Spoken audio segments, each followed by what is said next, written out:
ओबीसींची ताकद काल होती तीच आहे आणि पुढेही आणखी वाढेल असं आमदार गोपीचंद पडळकर यांनी म्हटलं आहे। काल नाशिकमध्ये धनगर समाजाचा कौटुंबिक स्नेह मेळावा होता। या मेळाव्याच्या निमित्ताने नाशिकमध्ये ते आले होते। महायुतीचे ज्येष्ठ नेते छगन भुजबळ यांची त्यांनी भेट घेतली। भेटीचे विशेष कारण नाही, कारण ते आमचे नेते आहेत असं ते म्हणाले आहेत। महायुतीतील प्रमुख नेत्यांपैकी एक नेते भुजबळ साहेब आहेत, त्यामुळे अनेक नेते त्यांना भेटत असतात। मी साधारण कार्यकर्ता आहे, भुजबळ साहेबांसोबत चळवळीत आहे, त्यामुळे माझी भेट वेगळी आणि वरिष्ठ नेते भेटतात ती वेगळी असं गोपीचंद पडळकर यांनी म्हटलं आहे।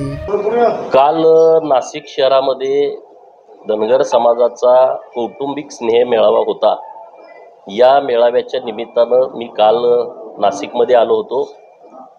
आज आमचे महायुतीचे ज्येष्ठ नेते माननीय भुजबळ साहेब यांची भेट घेतली। भेटीचं काय असं विशेष काही कारण नाही, आमचे नेते आहेत, त्यांना नाशिकमध्ये आल्यानंतर भेटलं पाहिजे या निरपेक्ष भावनेतून आज आमची भेट झालेली आहे। आपल्या अगोदर महायुतीतील अनेक नेत्यांनी देखील साहेबांची भेट घेतली होती। आपले प्रदेशाध्यक्ष चंद्रशेखर बावनकुळे देखील येऊन गेले होते, गिरीश महाजन देखील येऊन गेले, आपणही भेट घेतात।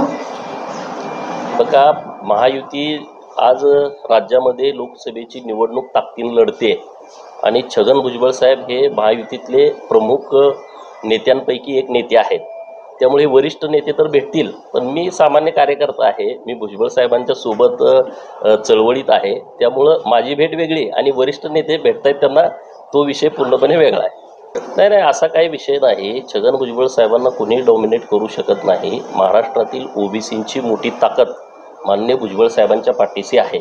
स्वतः भुजबळ साहेबांनीच मी निवडणूक लढणार नाही अशी भूमिका स्पष्टपणे केली होती, त्यामुळे ओबीसीची ताकद काल जी होती तीच आज आहे, आणखी उद्या वाढेल।